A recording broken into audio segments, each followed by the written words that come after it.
Tad, kad neiroķirurgi operē mugurkaulu, visbiežākais iemesls operēt mugurkaulu ir mugurkaula stenoze, jeb mugurkaula kanāla sašaurinājums.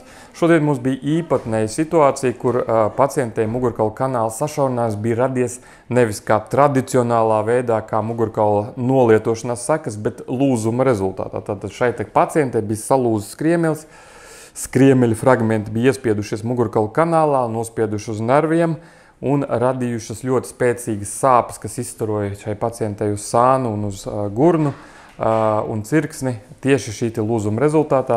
Līdz ar to mēs operējām it kā to pašu, it kā jau tā pati stenoze, bet bija ļoti interesanti, ka stenozes cēlonis šoreiz bija savādāks. Un mēs ar, domāju, lielu gandarījumu šo stenozi likvidējām, jo operācijas laikā bija redzams pat, kāds ir tas sašaurinājums sākotnēji un kāda ir tā radītā vieta mugurkaulā pēc tam, kā izskatās atbrīvoti nervi, kā izplešās cietais smadzeņu apvalks, kas liek domāt, ka šai pacientei būs labs rezultāts.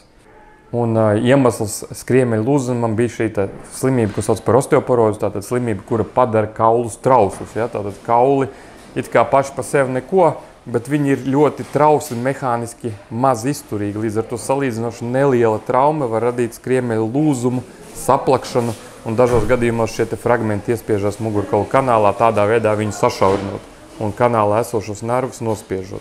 Minēto pacienti mēs operējam minimāli invazīvā veidā, tātad tas ir pacientei draudzīgā veidā ar nelielu iegriezienu, kas savukārt nozīmē, ka pacientei varētu būt samērā vienkāršs rehabilitācijas periods.